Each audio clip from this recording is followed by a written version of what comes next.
BustDuster is finally done, and today in this quick start tutorial I'm going to show you how to use it with BoomBox and also with Houdini's SOP level bullet solver.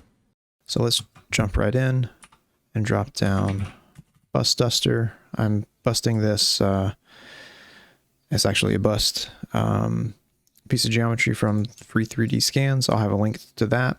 When you drop down your BustDuster, what you're going to need to do is plug in the first three inputs. Now those correspond with the three outputs of BoomBox, but if you hover over them, you'll see what it expects is geometry, proxy geometry, and your simulation points. So if you're using the bullet solver, all of those are there as well. You get geo, proxy, and simulation points. So I'll get to that shortly, but just to say it works with that as well. So now if we just tick this on and hit play, we'll see what we get. So immediately we get debris that's being sourced and simulated. It's colliding with our ground plane, that's pulling this from BoomBox. It's reacting to the gravity in the scene also, which is set in BoomBox. We don't have to do anything. If we were to turn those things off, let's see. Just come into simulation and turn off our ground plane, off our gravity. Come back down to BustDuster. Let's take a look. And that just updates automatically, which is really, really nice. So this lets you iterate back and forth with your RBDs and see your debris in context without really doing very much. But you're not just getting these chunks. You're also anything that is ticked on in this output visualization is going to be calculated, so we can get trails. You can also get Pyro, which takes a little bit longer, and the settings aren't necessarily optimized for a piece of geometry at this scale, but they're not too bad. We can dial this in so this doesn't look so blobby. I'll do that a little bit later in this tutorial, or do it in a more complete way in a further tutorial, in a later tutorial. So yeah, anything you tick on here shows up coming off this this main output. Let's leave chunks on, and what these three other outputs are is the chunk output, trail, and pyro. And so when you go to render, you pipe out of here each element because they need to be handled differently. So that's what the outputs are.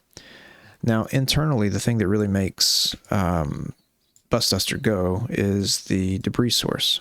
So everything that is being simulated is sourced from this debris source. So to see what's happening there, you've got this sort of utility output, so you can troubleshoot, and the impacts, also a little utility output to see what's happening with the impact solver. So when these pieces are hitting the ground, there are tiny little particle sims that happen there, and you've got settings for, oops, I skipped all the way to the end.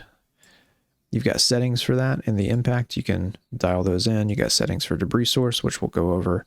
And as I mentioned, these need to be connected directly to your solver, either the BoomBox or the RBD.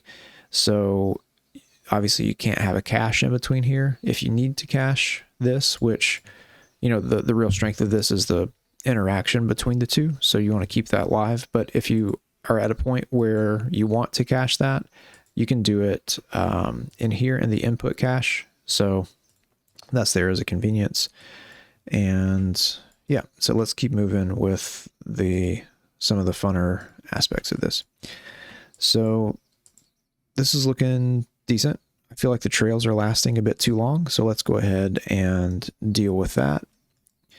In this case, there's multiple ways to address any problem. That's no different than anything else in Houdini. So in the debris source, you can define a frame to stop sourcing from. And by default, that's 8. There's nothing special about that number. It's just from my early tests with, you know, initial impacts at frame 1, that seemed to work okay. So now we have this initial burst that doesn't last forever, like the trailing pieces aren't going forever. Let's make it a little bit longer. Maybe we'll go to frame 15. And now you see those trails last till frame 15.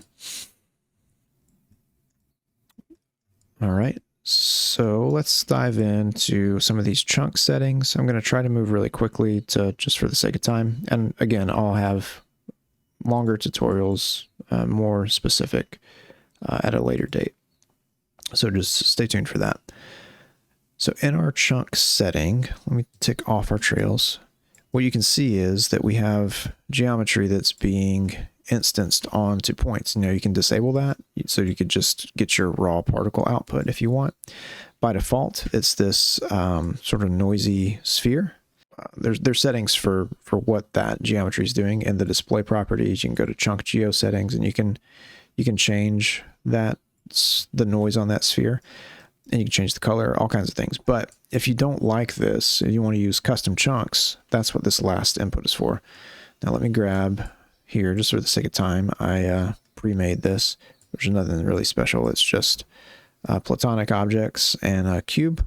Now if you plug these in and look at your trails again, you can see that those have been instanced onto the points, one per point, randomly across all the points. So all you need to do is feed in geometry that is, each piece is closed into itself. So if you were to put a connectivity stop on there, you'd get a unique class attribute for each of these objects. That's all you need to do. You don't need to worry about anything else. And those are going to be distributed across your points. Now, you're not going to be copying cubes and soccer balls or whatever on there. Likely what you're going to want is something that's more like pieces, like shard looking pieces. So what I've done here is I've just used this Voronoi fracture. Actually, let me untemplate the other one. This Voronoi fracture to get some interesting looking shard pieces. And then I've limited the number and then packed them all towards the, packed them all so that their centroids are at world 0, and then scale them up appropriately. And now if I pipe this in to our custom, it's going to work exactly the same way. So now we get all these custom shapes instanced across all these points. And, you know, if we come back and hit play, it's still really fast. It's great. And so these pieces feel a bit smaller to me than the others. So we can hop into our, again, in the chunk tab, display properties. We can up the scale of all those. And then the other, all these other settings are just for how this randomization of the piece scale is being applied across all the instances. So you can play with that and dial in the look that you would like. Otherwise, there are, in the simulation settings, there's this jitter birth is probably the one that's most worth talking about. So at the impact frame, the defaults are set to have the chunk pieces sort of protruding out a bit. If you don't like that, you can set this to negative or even none. I tend to keep it at positive, at least for these kind of sims, but you have options for that. The friction is also worth talking about. If we turn this friction way down, you'll see that when these pieces collide on the ground, they're going to slide. Since this is primarily going upwards, you don't see it so much. Let's update this to go. Let's grab this impact velocity and let's slide it forward. And now look, and we'll see that these are really going to slide on the floor. Oops. So right there, here's one common issue that you'll see. We updated our velocity from BoomBox, but our pieces aren't, our chunk simulation didn't update. So the quickest way is to hit reset all sims on your BustDuster and then play it again. It still doesn't work. Reset all sims. There we go. And now you're good. And you can see that the pieces are sliding a bit, particularly these ones. So they're sliding on the ground as they hit, which is kind of nice. Yeah. And then there are a couple other forces that you can play with. Spin, drag. I'm not going to get into all those. They're pretty self-explanatory. In the display properties, the last thing that we should probably talk about is the color. Now, by default, these pieces can receive random colors, or it'll take colors from these ramps and distribute them randomly across all of the the chunks, which is nice. But say you want to inherit color from the internal faces of your geometry. As I've mentioned a couple times, you can't break this connection. So what you can do is, let's just do a connectivity SOP and drop this over here. And let's set this to primitive and then drop down a color, because I'm going to ramp color across the class attribute. So let's do a ramp from attribute. Let's put this on the primitives. Class. I know there are 75 pieces here. Just that's what I've set. So now then let's change this to Inferno and let's untemplate this to see. That's getting everywhere. Let's just limit this to the inside faces. And then in BustDuster, let's say inherit color from this node. Then we'll have to resim. Let's just resim all and hit play. And there we go. So now if we template this, you can see that the color is coming from those pieces. Now, what I will tend to do is, rather than have this as color itself, I'll have this be grayscale. Let's hop back and resim all. So now we're getting grayscale values here. You may say, why do you want to do that? Well, because I don't want to resim this every time I want to play with the colors. So rather than having color baked into this, or having, you know, like a color ramp baked into this, I want a grayscale ramp, because then I can remap my inherited color via the ramp that's already there. Okay, hopefully that makes sense. I think it should. Switch to maybe Inferno. And you can see that where these were a grayscale value, now that grayscale is being sort of converted to this. So the idea would be that you could just have more flexibility either in render or in SOPs to dial in those colors. I think that's probably enough of that. So let's see what else. And also it's worth saying that the trails work the same way. Trails color, you have an inherit from, and you can remap your inherited color, or you can also, if I turn on my trails, you can color your particles two separate ways. Let's see if we do this infrared. You can color them over life. Now the life of these particles is set to be really long, so you can see it start to change, but you're not going to work all the way through this ramp unless you have a really, really long simulation. And by long, I mean many frames, not like time to calculate. But you can also apply that randomly across the particles just by clicking this option here. All right, so let me just do this back to grayscale. Should probably put this back to default, actually, or to defaults. So I think that's the basics of trails and chunks. Now let's talk about Pyro before we sign off, or before we do one last sim. Pyro. Let's click this on and see what we get. Let's go to our Pyro tab, and in our general settings, see this is just far too coarse of a sim. So on our voxel size, this is the voxel size of the grid, Pyro grid.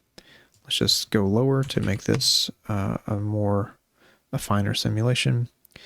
And these first frames where, well, it's not just the first, all of them, these like halos that are happening around the pieces, that's because of this particle scale. So we can lower that. And that's starting to get a little bit better. Let's maybe lower this a little bit more, cut it in half again. Let's just sim that at this res. And already it's looking much better.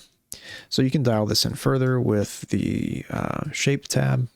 You can dial in dissipation, buoyancy, all that stuff is there to play with. If you have a sim where your camera is framed up a certain way and you want to limit the size of that, you can do so with this this handle. You can limit the max size of your sim. By default, it just uses what it needs. Let's see if there's anything else. In the sourcing tab, if you want there to be, this is similar to the debris source. If you want this to last for longer or shorter, you can say rather than the default number of 5 frames, so let's say you just want that to be 3 frames. Now, density is only going to be sourced for 3 frames from the start frame of the simulation. And so that's handy. And I think the last thing that's worth mentioning is this source from VDBs. Now, this is just something that I put in to vary the way that the density, velocity, and temperature are being sourced into the sim rather than going through the volume. That's not the volume source. Rather than going through the Pyro source node in VDB mode, we're just creating these volumes directly, not using the rasterized volumes. And it's not going to be much different, but I feel like this source from VDB gets sort of more, they get trails that sort of stick to the motion paths of the pieces a little bit more. The other one, like the sort of the default way if you were using a side effects shelf tool, they just feel a little more puffy to me, and like the smoke rises a little bit more. So you can experiment between those and see what works better for you or what works better for your sim. And if you don't want to use any of these, if you'd rather use Axiom, you can do that. You just tick the pass to Axiom, and let's drop down on Axiom Solver. And here I need to go into trial mode because I don't have a license. And what you need to do is you just connect your Pyro out to Axiom and pipe that into the first input and hit play, and you get it. So that is there as an option as well. And with Axiom more so than the others, you start to see that you get some collisions with the floor, or you need collisions with the floor, and you're not seeing that. To fix that, you can, there's several ways to do it. I'll get into those later, but an easy way, if you just put actually let's just put a grid here on the floor, and let's do a volume extrude, go down, and then pipe this into the collision geo. Now come back down to Axiom. And let's see.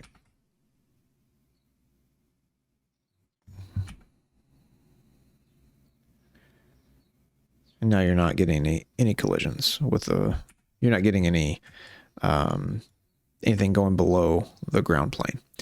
So I'll get more into that in a later tutorial if need be. Let's do one more, just kind of a fun setup to show some of the strengths of BustDuster working in conjunction with BoomBox. So what I want to do is I want to not use grounds as a collider. I want to use this animated collider. Let me get it for the first frame so it's not calculating everything. So let's see this. I want to just hit that guy right in the face with this thing. So let's plug this into our collider. Now, I don't want to use velocity from anywhere in this scene. I want to just dial that all out. And I want my colliders to be animated in BoomBox. So now let's take a look at this. Let me actually take that off, that as well. Let's get a template of that, and boom, there we go.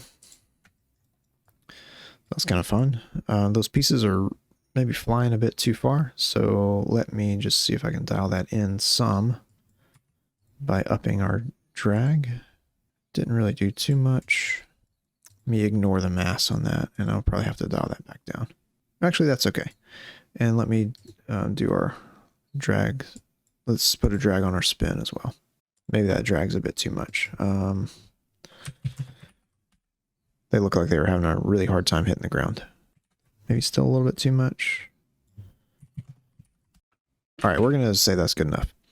But I don't want it to just be like one fast thing. I want this to kind of hit and then really slow down. So let's do that. So let's animate our time scale. So let's set a keyframe there at frame 12. And then let's really come down to super low. Let's see how this looks. Not bad. Maybe let's bring up our animated curve. And I'm just going to pull this back just a little bit and see if that gets me anything. Yeah, we're just going to say that's good. And now let's see how BustDuster has reacted, because it's worth talking about a few things here, which are interesting. So let's hit play. All right, so we got this huge hit right at the beginning. Let's see where that's coming from. Is that our impacts? Doesn't look like it. It looks like it really is our chunks. So let's see. Now that, do you remember when we were talking about the jitter birth settings? So by default, that's positive. Now in this scenario, I'm going to turn this to none. And now we don't get that huge burst. Maybe let's set it to, what if we set it to positive, but interpolate the source by the velocity? We'll just see, or go to none, see what happens. Oh, maybe back by the velocity.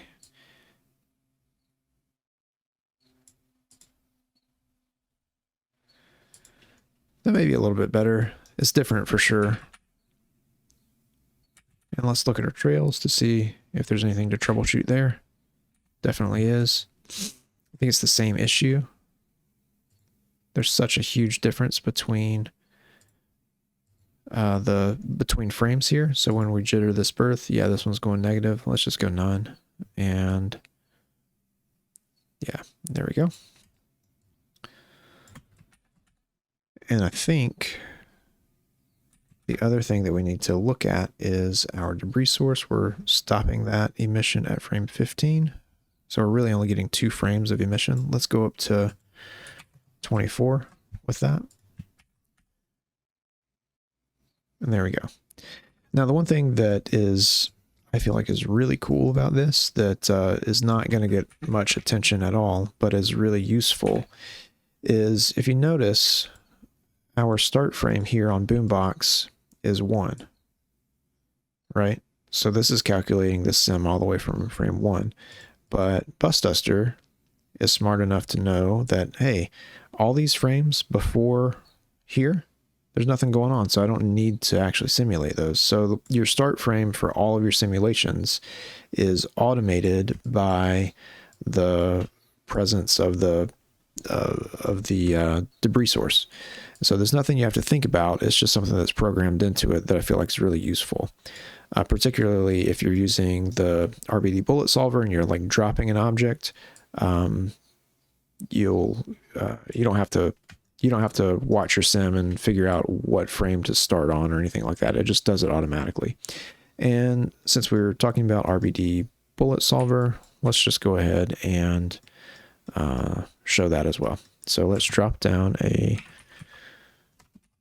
RBD Bullet Solver, and I'll use these same animated geometries over here.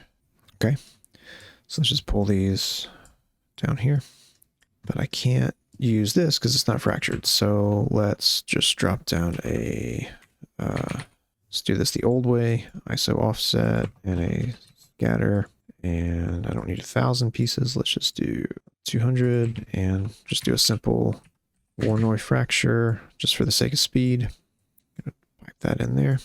Okay. I'm gonna do a constraint properties, plug these up, and I'm gonna turn my strength down pretty low.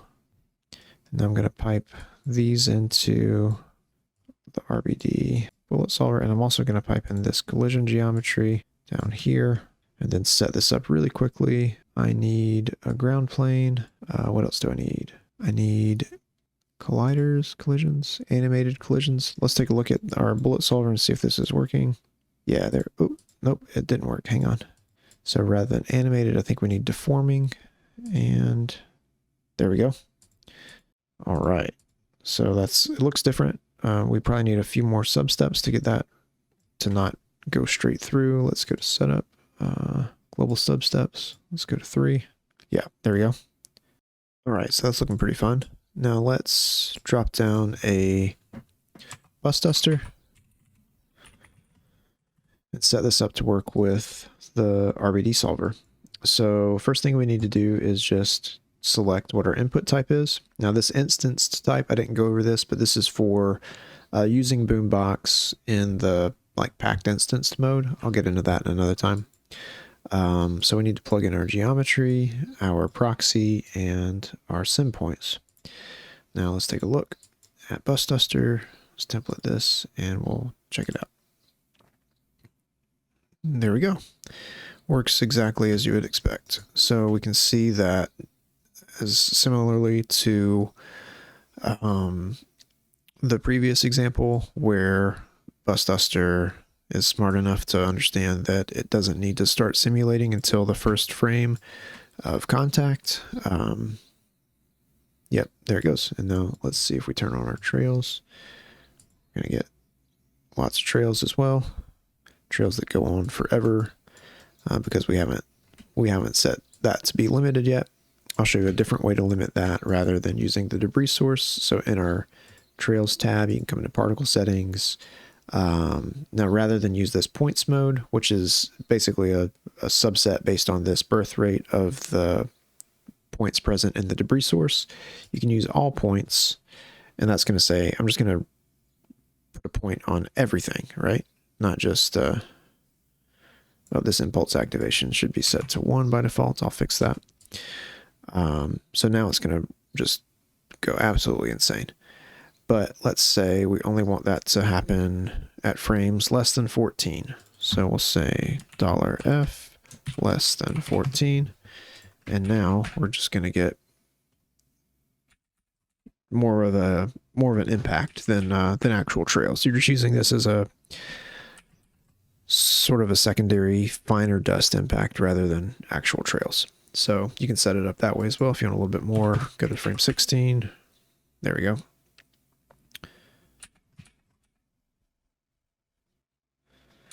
And let's see what's going on with our impacts. Let's turn off trails, turn off chunks. Let's just look at impacts and see if we're getting anything here.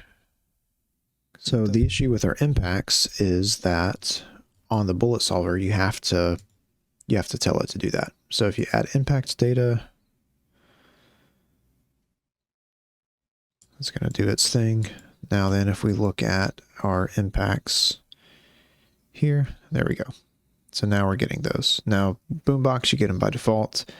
The bullet solver, you have to purposefully enable those. So now if we look at our chunks, those chunks are happening on the impacts as well. So that's where I'm going to wrap it up with this. I hope this is useful. Yeah. So that's where I'll leave this. I hope this is useful for you as you're getting started with BustDuster. I'm telling you, this thing is really fun to play with, particularly in conjunction with BoomBox. I'm a little bit biased because I made both of them, but I really enjoy this combo. So if you're interested in this, you can pick it up on Gumroad now. There's a bundle of BoomBox and BustDuster that's available right now, priced a little lower than it will be eventually. If you're already a BoomBox customer, you can pick up just the individual BustDuster, and that price that is there now will be equal to what the combo price is. That's for a limited time. So if you're interested, please check it out. Thank you so much for all the support. Follow me on Twitter for more updates on this, and stay tuned for more tutorials, more project files as these things come out.